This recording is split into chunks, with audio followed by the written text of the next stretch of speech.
They say loyalty is a lot like glass, and if you break it, it's gonna be shattered and irreplaceable. You can't really put loyalty back together like how it was when it was originally made. And this is what's going to happen when people turn on you.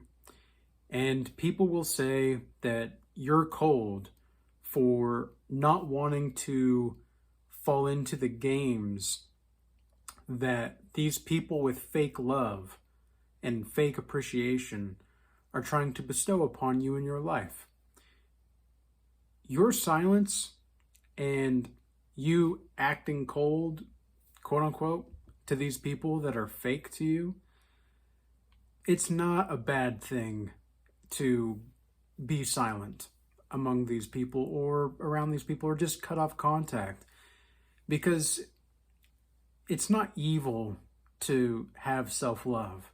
It's not evil to have self-compassion, but you best believe that some of these people will try to gaslight their way into making you believe that it is the case. People will play all kinds of psychological games and maneuver in spiritual warfare just so that they can make you get off your square and that you can completely disclose yourself to be in a neuroses, all because of their desire to see you go crazy. But this is why I also encourage people to lean into their madness or their craziness, because it allows you to see crazy when you see it. If you always repress your madness, you're never going to be able to see when people are going mad outside of you, because you'll be able to notice if people are participating in ideological subversions or dogmatism or anything that is group identity and not an individual identity. It is important to socialize. And I do want to make a point that I'm not encouraging anybody to necessarily stop talking to people. I think you ought to socialize as much as you feel like you can.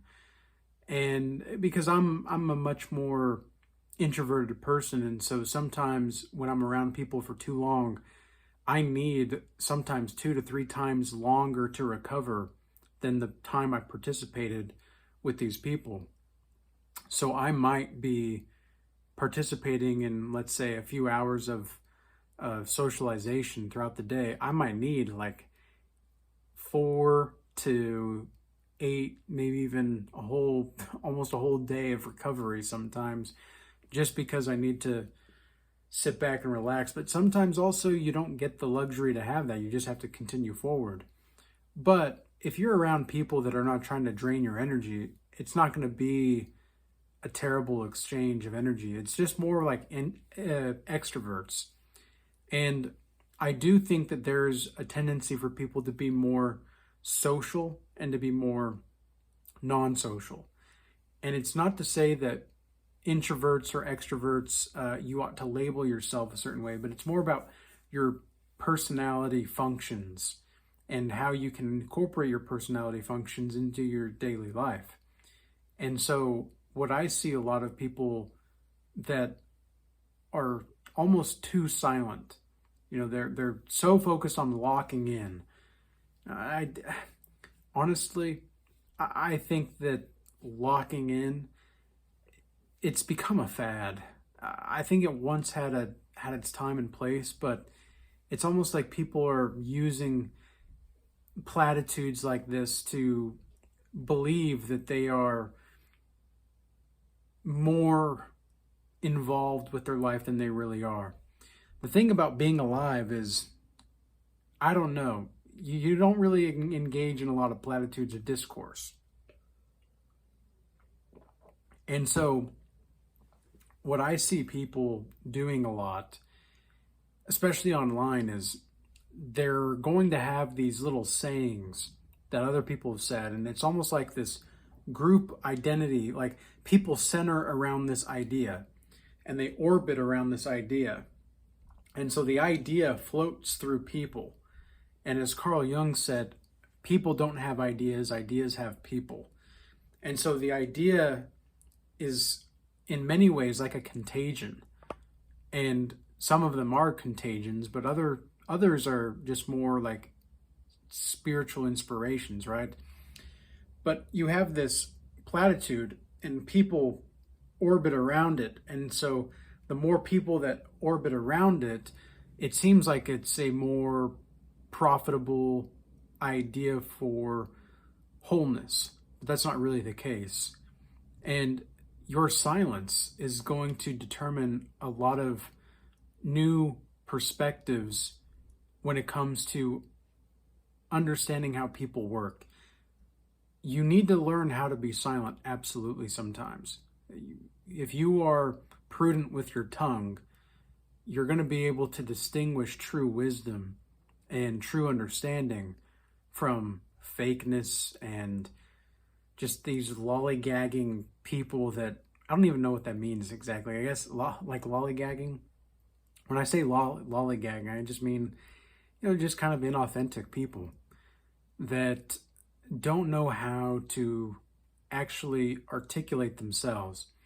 See, one thing about me is I don't hide that I take inspiration from people, but I create my own version of what's like what a topic is, right? Like I create my own perspective, and I see from my own perspective when I engage in the participation of a specific topic. I don't like to spout platitudes that have been given all over the place unless I think that somebody has a really good idea. Then I give credit where credit is due, and I acknowledge that person, and I call that person out in a good way, more giving them a shout out, not necessarily call them out, but give them a shout out. And I do this because I recognize their worth. I recognize and respect and revere what they have to say because it holds truth. Sometimes you'll just read something on the internet, or you're hearing something on the internet, or just in general in life, and for some reason you just ding, like the bell of truth just rings and echoes through your entire cellular structure.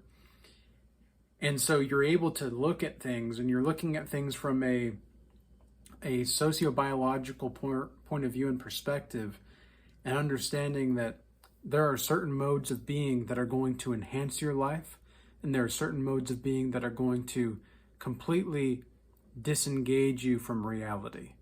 And you have to have the wisdom to discern which is which, because sometimes what seems like madness is actually real, the most real, and sometimes what seems like realness is actually the most fake.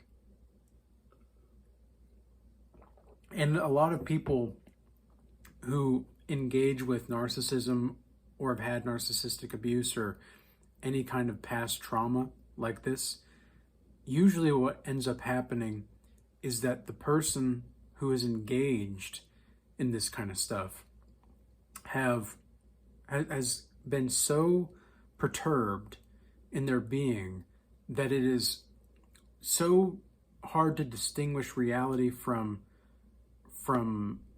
illusions that they themselves cause themselves to go into neuroses. And this is why sometimes being silent around these kinds of people is the best way to go, because they think that sometimes you are a person who, in your silence, you're submissive, until they begin to realize that your silence is actually giving yourself respect. Understanding the socio-biological dynamics here is going to be very important for you. It demonstrates your true value. It demonstrates your ability to respect yourself and to walk away from situations that are no longer serving you.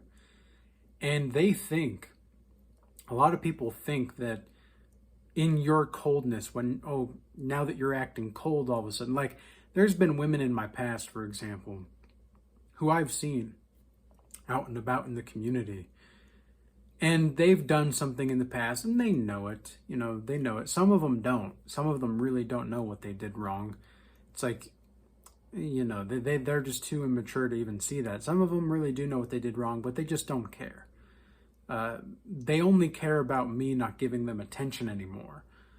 And that's how a lot of people are sometimes. A lot of people, and it's not just women, right? This is just an example, but a lot of people in general will, if they do something wrong and they know it, and then you start acting different, they're going to be the ones that say, oh, well, he switched up or she switched up. It's like, no, we didn't. No, we didn't. We were loyal to a fault and you shattered us. You shattered our hearts and you tried to demolish us. You stuck our head into the curb when we were on the ground and reaching out for a hand. That's what you did. So yeah, no, we didn't switch up. We didn't switch up.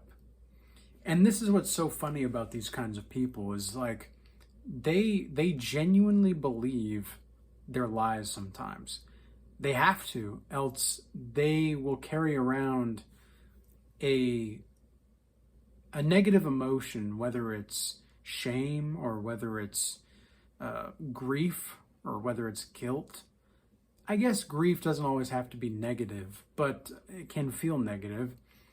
But they'll be feeling this kinds of stuff, and yet they genuinely think that they need to project it onto you. Like they don't know that. They don't know that's what they're doing.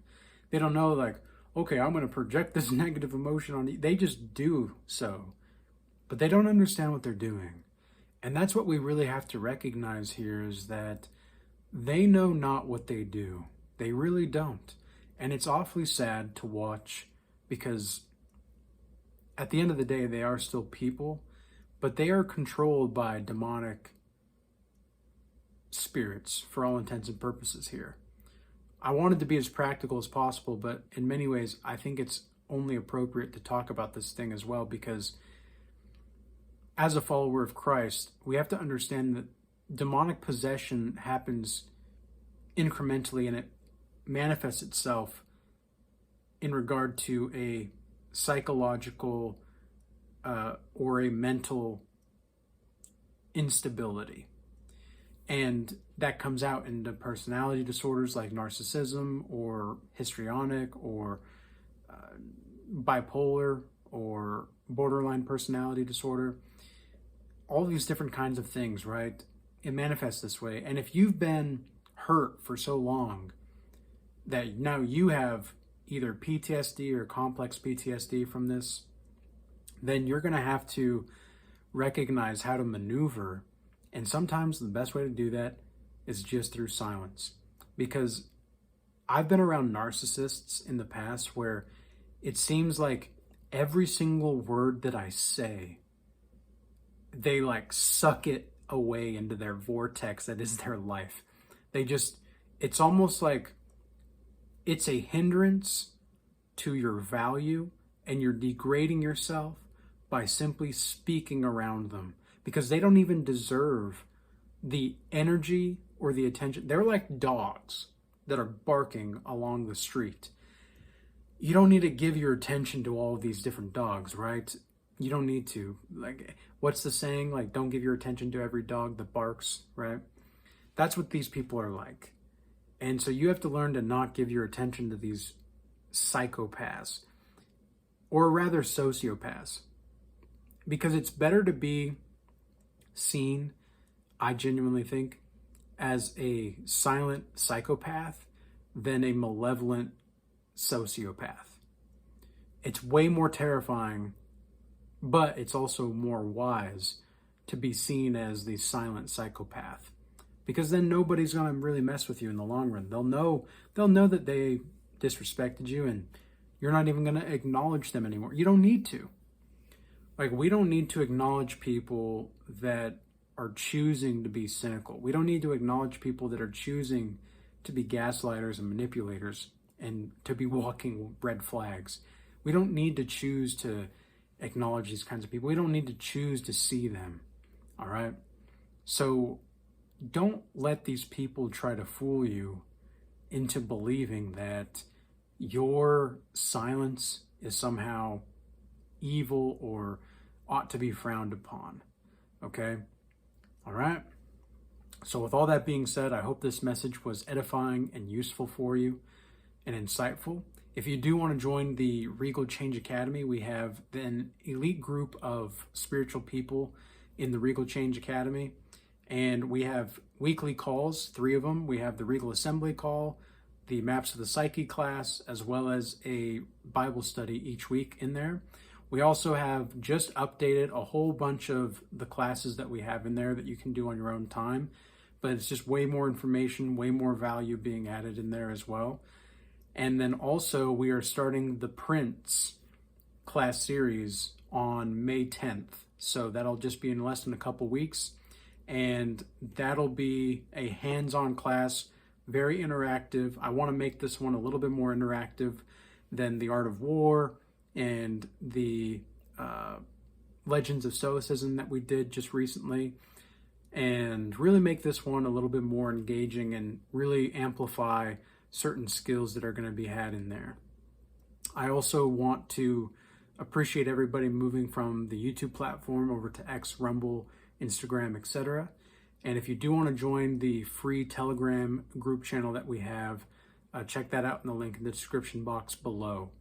And all of those messages will auto-delete after 24 hours. So be sure to get those insights while you can.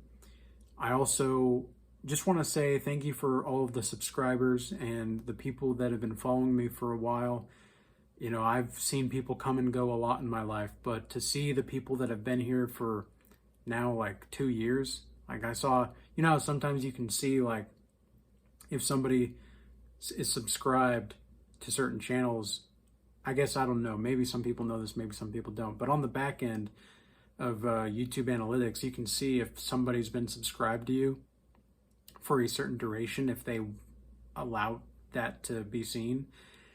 And I've seen more and more like 1 year or 2 year people. And so I really appreciate everybody sticking around. And, you know, those are the people that I rock with. All right. Those are my people, and those are, I'm their people. So with all that being said, peace be with you. Until next time.